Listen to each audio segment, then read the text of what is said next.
Okay students, so today we are going to continue with the special lines in a triangle. So in the previous class we have learned altitudes and medians and different kinds of triangles we have learned. So today we will learn some more special lines that are in a triangle that can be constructed in a triangle. Okay, like one of them is called the perpendicular bisector, whose name I have written right now. Okay, now what is a perpendicular bisector? Now what is the word of perpendicular? The perpendicular means 90 degrees, something related to 90 degree. The word perpendicular means this. Okay, and what is the word bisector means? Bisector means something that is bisected. Bisection means, suppose this is a line A, B. Okay, and let's say this is a point. This line is total 10 centimeter. Let's say 10 cm, and this point is 5 cm. So that means, can I say that this part is equal to this part? Suppose this part is x, this part will also be x. Not actually x, since we know the length. So this part will be, since total line is 10 cm, this is 5 cm. So this part will be 5 cm, this part will also be 5 cm. Clear? So this means bisection. Bisection means equally dividing something. Dividing something into two equal parts. That means this part will be equal to this part. So this thing, this small line is bisecting this AB line. Okay, because it is dividing this line through its midpoint. That is known as bisection. Bisection means dividing something into two equal parts. Bisection. There are some more terms that, like trisection. Trisection means dividing something into three equal parts. Okay, but you don't have trisection, you only have bisection. So what is a bisector? Bisector means a line or anything that can divide a particular thing into two equal parts. Now what are perpendicular bisectors? Now let me first draw a triangle, then I am showing you. Okay, so this is your triangle ABC. Now over here I will draw perpendicular bisectors. Now perpendicular bisectors are lines, those can bisect this line. That means all the sides of the triangle. Okay, those can, perpendicular bisectors are the lines that can bisect the sides of the triangle. That means this can be one line. Let's say give me an arrow. Let's say I'm giving an arrow. This is the one point. Okay, and it is also perpendicular. Bisector means, let's say the name, let me give it M. Okay, if this is a perpendicular bisector, this line is a perpendicular. See, perpendicular you can see 90 degree, but since it is also bisector, so this means that this part will be exactly equal to this part. That means I can write BM equal to MC. Okay, BM equal to MC. Since this is the midpoint, bisector means this line will divide this whole line into two equal parts, this part, and these two parts will be equal. This part will be equal to this part. Clear? Next, that kind of bisector can also be constructed for AB. So let me do that. So let's say its line will look like this. So it is, let's say, perpendicular. Okay, and again same thing, M, let me give the name N over here. So this length will be equal to this length. So over here I can write AN equal to BN. Okay, AN equal to BN. Clear? And same thing can happen for this one also, this side. So let me again draw one line like this, 90 degree, and let me name it O. Let me name this O. Okay, so this is one part and this is another part. So again I can write AO equal to CO. Okay, AO equal to CO. Now I hope that from the previous class you have learned something that I want to tell right now is, see all these three perpendicular bisectors. That means this line, this line, this line, they are all what? They are all perpendicular. See, they are perpendicular, all are 90 degree, and they are also bisectors. That means they divide the sides into two equal parts, two equal parts, two equal parts, two equal parts. Clear? So these three lines intersect each other at one single point. See, this point. This point is called C. Okay, this point is called C, capital C. Or you can say rather anything, you can say C. Since I C I have taken, so I cannot use C. So I am naming it Q. Okay, I am naming it Q. Let this point be known as Q. Okay. Now what will happen? Now this point has a special name. this Q point has a special name. This Q point is what? This is called circumcenter. CIRCUMCENTRE, circumcenter. This point is known as, this point is Q. Q point is known as circumcenter. Okay, remember this. So this is a special center of a triangle. The center is known as circumcenter. Clear? Okay. So next we will come with the angle bisectors. Just a minute.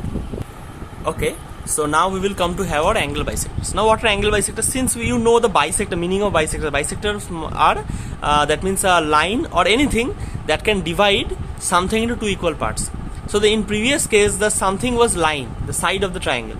But over here it is clearly mentioned. What is this kind of bisector? It is angle bisector. That means this kind of bisector will bisect the angle. That means every angle will be divided into two equal parts. Let's see how it's done. So first let's bisect the B angle.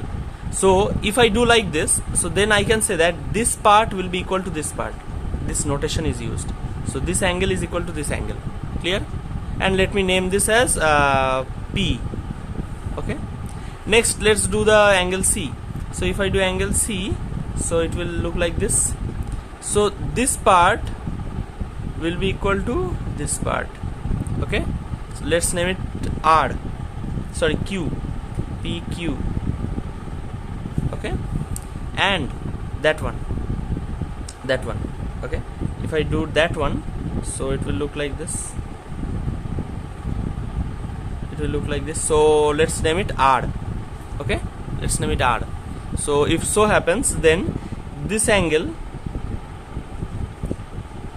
and this angle are same. This angle and this angle are same. Okay, we can also write them in this form. See, let's consider this angle. Okay, so ABP. So angle ABP is equal to this angle. It is CBP. Angle CBP. Okay, number 1 point. Then let's consider this one. So it is ACQ. So angle ACQ is equal to this one BCQ. Angle BCQ. Okay, this is the another one, and last one is that part of A. So CAR. So angle CAR is equal to this part. So BAR. So angle BAR. Clear? So this pair of angles are equal because we know these lines are bisectors. This so we can also write like this, like BP, CQ and AR are angle bisectors. Okay, these are known as angle bisectors. That means they bisect the angle. Now one thing, all the angle bisectors meet at one point, at this point. As you can notice, this point is named as O. Okay, let me name this point as O, and very specially this O point has a special name also. This O point also have a special name. So the special name of this O point is in center. Clear? What is the name of this special point? In center. Okay, this O point is known as in center. This O point where all the angle bisectors meet each other, this point is known as the in center of any triangle. Clear? These are the special lines of a triangle. Okay, now we will slowly move on with the properties of the triangle. Now I hope that you have all understood the special lines of a triangle, like altitude, medians, perpendicular bisectors, angle bisectors. Okay, so now we will move on with the properties of triangles. So let's move on with the first property, that is the angle sum property. Now I think this is very much known to you, this concept, because you have already learned this in class 6 or 7. Okay, in previous classes you have almost learned this thing, that if you add all the triangles, add all the angles of a triangle, the result will come out to be 180 degree. So let's do that. So that is the angle sum property. That means all the sum of all angles equal to 180 degree. So therefore sum of all angles in a triangle is equal to 180 degree. So this is the property.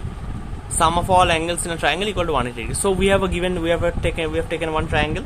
So let's write in terms of this triangle. So let's take the first angle, this one. So angle ABC. So angle ABC, okay, plus.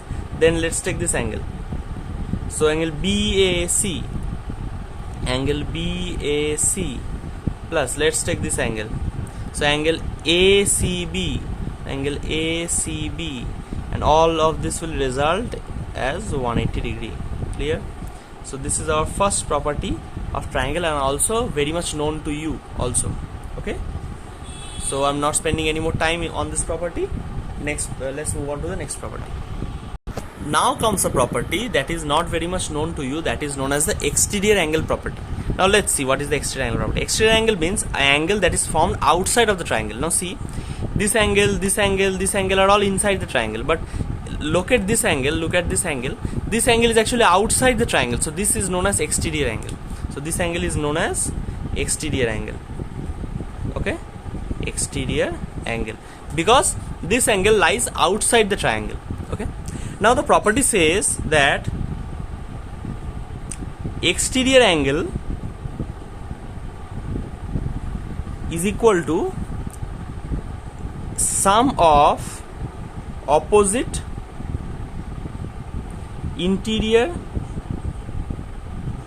angles. Okay, exterior angle is equal to sum of opposite interior angles. Clear? So now let's see what actually this property means. This property means that this exterior angle will be equal to, that means let's name the exterior angle. So it is ACD. So angle ACD, exterior angle will be equal to sum of opposite interior angles. Now, is this the opposite angle? No, it is the adjacent angle. Now what is the opposite angle? Opposite angle means this angle and this angle, these two are opposite to this one, because this is not opposite because it is adjacent. See, if I draw this type of line, if this is X, this is Y, so I can say that X and Y are adjacent. Okay, adjacent means neighbors. Clear? Neighbors, the side by side, they lie on one side of each other. Okay, this is on one side, this is on another side, so they lie side by side, so this cannot be called as opposite. So this is known as adjacent. But who are opposite? This one is opposite and this one is opposite. So these two angles are opposite angles. So as according to the theorem, it is exterior angle. I have written already, sum of opposite interior angles. So I have to sum these two angles, this A and B. So let's name it. What is A? BAC. So angle BAC plus sum, as I have told, sum, then this angle will be summed. So ABC. So angle ABC. This is the property. Okay, that means always this angle will be equal to sum of this angle and this angle.